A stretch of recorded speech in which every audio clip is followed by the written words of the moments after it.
CCC in Gujarat, Unit 7.3.4 reply. Topics છે ઈમેલનો reply આપવો, તેના ઉદાહરણ, ટિપ્સ અને નિષ્કર્ષ. ઈમેલનો રિપ્લાય આપવો. જ્યારે તમને કોઈ ઈમેલ પ્રાપ્ત થાય છે અને તમે તેના પર પ્રતિસાદ આપવા માંગતા હો ત્યારે તમે રિપ્લાય વિકલ્પનો ઉપયોગ કરી શકો છો. આ પ્રક્રિયા ખૂબ સરળ છે અને તેનો ઉપયોગ કરીને તમે ઈમેલના મુદ્દાને સરળતાથી સમજીને જવાબ આપી શકો છો. 1. ઈમેલ ખોલો. તમારા ઈમેલ ક્લાયન્ટ જીમેલ, યાહૂ વગેરેમાં આવેલા ઈમેલને ખોલો. આ મેસેજમાં તમે ફ્રોમ, સબ્જેક્ટ અને મેસેજ બોડી જોઈ શકો છો. 2. રિપ્લાય વિકલ્પ પસંદ કરો.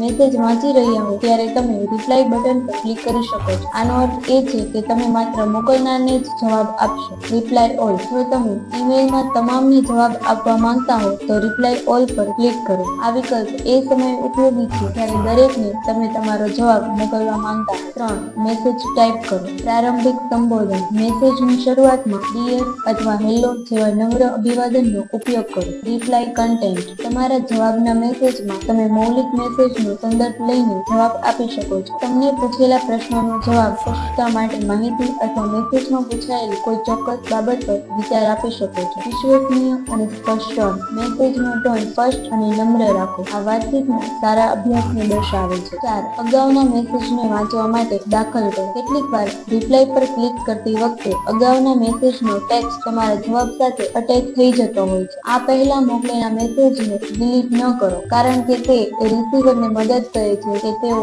જાણે કે તમે કઈ વાતનો જવાબ આપી રહ્યા છો. જો તમારે મેસેજ લંબાવવાનો અને તેનો સંદર્ભ આપવાનો હોય તો ઇન્ક્લુડ ઓરિજિનલ મેસેજ વિકલ્પ માટે ચેકબોક્સ સાથે તે મેસેજને એડ કરવાની સુવિધા આપે છે. 5. મેસેજને ચકાસો. ટાઈપ કર્યા પછી પ્રૂફરીડ કરો. ભૂલ, વ્યાકરણની ખામી અથવા ટાઈપિંગ ભૂલ છે કે નહીં તે ચકાસો. તમે તમારા ઈમેલ મેસેજને સ્પષ્ટ અને પૂર્ણ બનાવવાની કોશિશ કરો. 6. સેન્ડ પર ક્લિક કરો. તમારો મેસેજ તૈયાર થયા પછી સેન્ડ બટન પર ક્લિક કરો. મેસેજ હવે મોકલાશે. ઈમેલનું ઉદાહરણ. To john@example.com. Subject: Pre-meeting scheduled for next week. Dear John, thank you for your email.